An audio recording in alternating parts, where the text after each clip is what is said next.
सियावर रामचंद्र जी की जय। रामायण सुंदर कांड पंचम सोपान मास परायण का 23वां विश्राम भाग 1।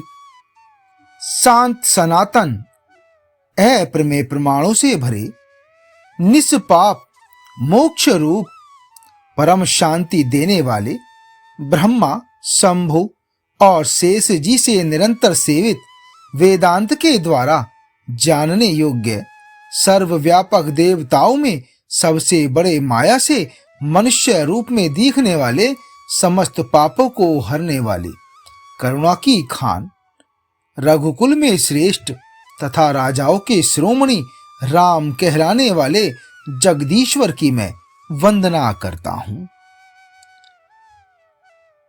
हे रघुनाथ जी, मैं सत्य कहता हूं और फिर आप सबके अंतर आत्मा ही हैं, अर्थात सब जानते ही हैं कि मेरे हृदय में दूसरी कोई इच्छा नहीं है। हे रघुकुल श्रेष्ठ, मुझे अपनी निर्भरा पूर्ण भक्ति दीजिए और मेरे मन को काम आदि दोषों से रहित कीजिए।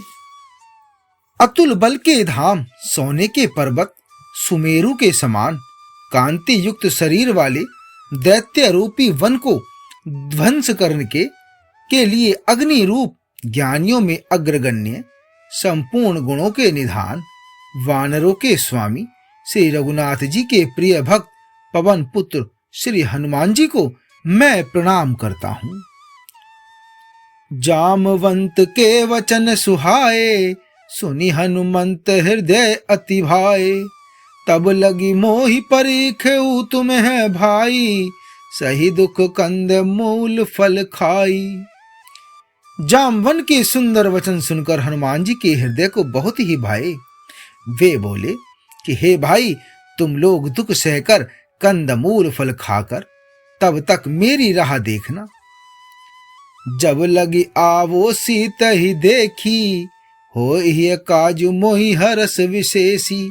यह कही नाई सब नहीं कहूँ माथा, चले हरस ही धरी रघुनाथा। जब तक मैं माता सीता जी को देखकर लौटने आऊं, काम अवश्य होगा, क्योंकि मुझे बहुत ही हर्ष हो रहा है। यह कहकर और सबको मस्तक नवाकर तथा हृदय में श्री रघुनाथ जी को धारण करके हनुमान जी हर्षित होकर चले। समुद्र के तीर पर एक सुंदर पर्वत था।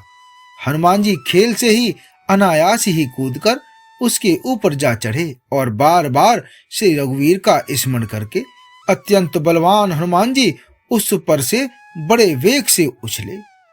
जिस पर्वत पर हनुमान जी पैर रखकर चले, जिस पर से वे उछले, वह तुरंत ही पाताल में धंस गया। जैसे श्री रघुनाथ जी का अमोघ बाण चलता है, उसी तरह हनुमान जी चले। समुद्र ने उन्हें श्री रघुनाथ जी का दूत समझकर मैनाक पर्वत से कहा कि हे मैनाक, तू इनकी थकावट दूर करने वाला हो, अर्थात अपने ऊपर इन्हें विश्राम दे। हनुमान ते ही परसा कर पुनि कीन प्रणाम। राम काजु कीने है बिनु मोहि कहाँ विश्राम। हनुमान जी ने उन्हें हाथ से छू दिया, फिर प्रणाम करके कहा कि हे भाई, श्री रामचंद्र जी का काम किए बिना मुझे विश्राम नहीं। देवताओं ने पवन पुत्र हनुमान जी को जाते हुए देखा। उनकी विशेष बल बुद्धि को जानने के लिए परीक्षार्थ उन्होंने सुरसा नामक सर्पों की माता को भेजा। उन्होंने आकर हनुमान जी से यह बात कही कि आज देवताओं ने मुझे भोजन दिया है। यह वचन सुनकर पवन कुमार हनुमान जी ने कहा, श्री राम जी का कार्य करके मैं लौट आऊं और सीता जी की संदेश मैं प्रभु को सुना दूं, तब मैं आकर तुम्हारे मुख में घुस जाऊंगा। तुम मुझे खा लेना हे माता, मैं सत्य कहता हूं, अभी मुझे जाने दो। जब किसी भी उपाय से उसने जाने नहीं दिया, तब हनुमान जी ने कहा, तो फिर मुझे खाने ले। उसने योजन भर 4 कोस में मुंह फैलाया। तब हनुमान जी ने अपने शरीर को उससे दूना बढ़ा लिया। उसने 16 योजन का मुख किया। हनुमान जी तुरंत ही 32 योजन के हो गए। जैसे जैसे सुरसा मुख का विस्तार बढ़ाती थी, हनुमान जी उसका दूना रूप दिखलाते थे। उन्होंने 100 योजन 400 कोस का मुख किया। तब हनुमान जी ने बहुत ही छोटा रूप धारण कर लिया और वे उसके मुख में घुसकर तुरंत फिर बाहर निकल आए और उसे सिर नवाकर विदा मांगने लगे। उन्होंने कहा, मैंने तुम्हारे बुद्धि बल का भेद पा लिया, जिसके लिए देवताओं ने मुझे भेजा था। तुम श्री रामचंद्र जी का सब कार्य करोगे, क्योंकि तुम बल बुद्धि के भंडार हो। यह आशीर्वाद देकर वह चली गई। तब हनुमान जी हर्षित होकर चले। समुद्र में एक राक्षसी रहती थी। वह माया करके आकाश में उड़ते हुए पक्षियों को पकड़ लेती थी। आकाश में जो जीव जंतु उड़ा करते थे, वह जल में उनकी परछाई देखकर उस परछाई को पकड़ लेती थी, जिससे वे उड़ नहीं सकते थे और जल में गिर पड़ते थे। इस प्रकार वह सदा आकाश में उड़ने वाले जीवों को खाया करती थी। उसने वही छल हनुमान जी से भी किया। हनुमान जी ने तुरंत ही उसका कपट पहचान लिया। ताहि मारि मारुत सुत वीरा, बारिधि पार गयो मति धीरा। तहाँ जाय देखी वन शोभा, गुंजत चंचरीक मधुलोभा। पवन पुत्र धीर बुद्धि वीर श्री हनुमान जी उसको मारकर समुद्र के पार गए। वहां जाकर उन्होंने वन की शोभा देखी। मधु पुष्प रस के लोभ से घोरे गुंजार कर रहे हैं। अनेकों प्रकार के वृक्ष फल फूल से शोभित हैं। पक्षी और पशुओं के समूहों को देखकर तो वे मन में बहुत ही प्रसन्न हुए। सामने एक विशाल पर्वत देखकर हनुमान जी भय त्याग कर उस पर दौड़कर जा चढ़े। भगवान शिव जी कहते हैं कि हे उमा, इसमें वानर हनुमान की कुछ बड़ाई नहीं है। यह प्रभु का प्रताप है, जो काल को भी खा जाता है। पर्वत पर चढ़कर उन्होंने लंका देखी। बहुत ही बड़ा किला है, कुछ कहा नहीं जाता। वह अत्यंत ऊंचा है। उसके चारों ओर समुद्र है। सोने के परकोटे का परम प्रकाश हो रहा है। विचित्र मणियों से जड़ा हुआ सोने का परकोटा है।